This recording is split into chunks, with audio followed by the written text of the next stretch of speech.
What's going on, guys? It's God Professor O coming through with a dose of that good yo. Come everywhere like broken glass, come around like a circle. Anyway, anyhow, let's get down to this round now. So today I want to cover understanding yourself to understand others. Now, what does that mean? Exactly, actually, it's exactly as it sounds. Because as you know what, I'm gonna do a mid switch in the camera because it seems like I'm on a tilt. So we're gonna flip just a tad bit. That's it. Just a little rival, you know what I'm saying? But yeah, understanding yourself to understand others. Now, I realize a lot of the discrepancies or the miscommunication between one and any other person would be the fact is that one of the parties do not understand themselves. Because if they understand themselves truly, then it wouldn't really be any miscommunication or misconnection upon the experience when it's time to bond, or bonding when it comes to connection. It could be a mere conversation, a mere passing, any type of sort of communication, right? But I digress.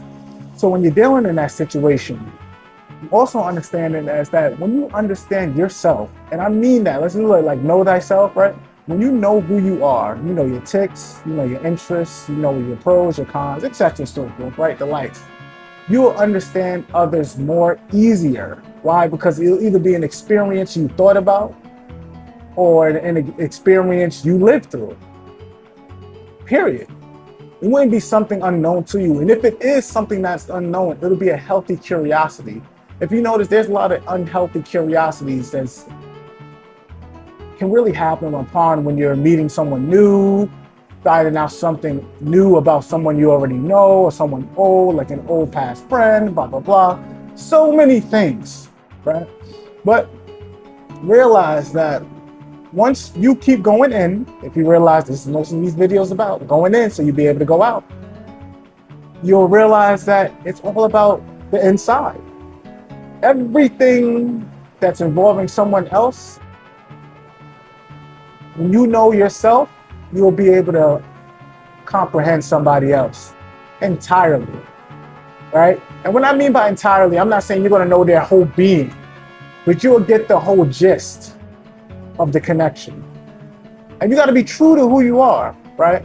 You know what I'm saying? You got to realize you got to set boundaries, because again, when you're knowing who you are and understanding yourself, first and foremost, you got to hold yourself to a higher standard. Keep it humble, but also don't confuse humility with low self-esteem. That's a big difference. Being humble has nothing to do with having low self-esteem. Being humble is understanding that I'm good at what I do, but there's also greater that exists. Like there's also less that exists.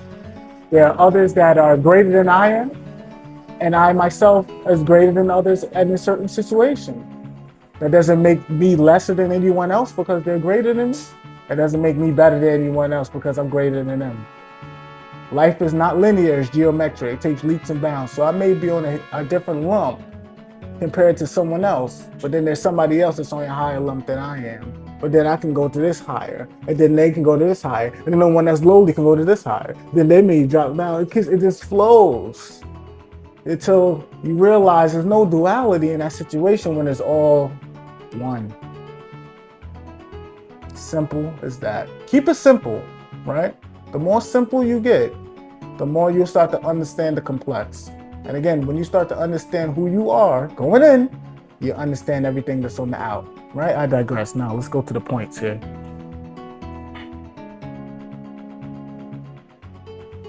You'd be surprised that most experiences that everyone experiences, right? I keep using that word, but again, you get it.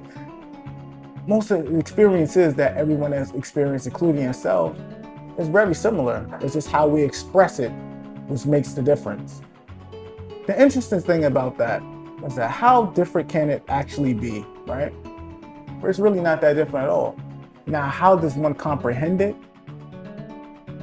Let me see. All right, there we go. That's depending on all, period, all of the inner work. Because once you're going in and you start to pinpoint frequencies, etc., so forth, you start to see like, all right, a bit, how do you say? I don't know how to say it. I'm a little bit lacking in. I see where I'm greater in.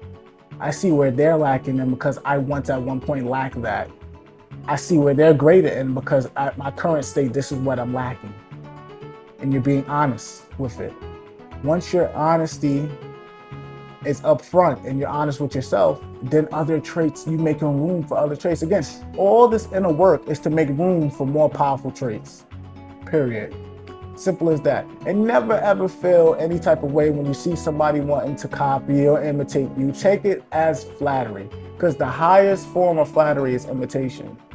And also realize they'll have their battles with it. Because best believe, it doesn't matter how inspired you are. It doesn't matter how tranquil you may be or seem. It doesn't matter how wrathful you are.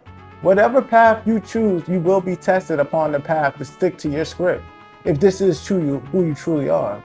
And once you start showing that fruit, this is why I say you don't worry about the imitators, because those who walk around and they imitate the final product of what you created or what you experienced, instead of going through that personal journey to understand what you're speaking about,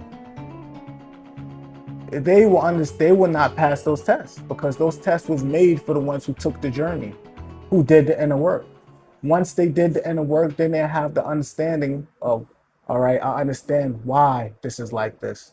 I understand how I'm supposed to be like this. It's an equality point. It's an equality difference. And then you start to make amends with your situations. You start realizing everything isn't really hard.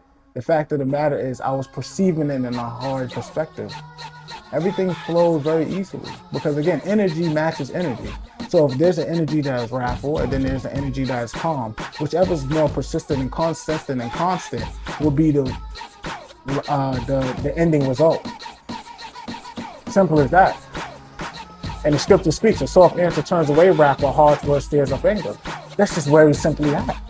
There is no in between, there is no out between in it. It's just simply with it. Simple with it. Ain't no in between. So again, I'm gonna end it off like that, because I can go over here and over there and everywhere. Understand yourself, and also let's keep it, and you'll be able to know others. I'm gonna say it again with the, oh, it seems like we're having some difficulties. Oh, all right, we're back. Little? No. All right, anyway, whatever. Know thyself and know thy difference. Again, this message is for the adepts out there, for the master, the proficient, the ethos, the self-efficient, the expert, the one that's always doing it and never losing it, that's growing, that's going, that's glowing at all times. See you, keep it up, keep it up, keep it up. Yeah, you know what's going on. And for the haters out there that love watching your boy, make sure you look at my... Yeah, peace, love, and light, guys. I'll catch you guys in the next video.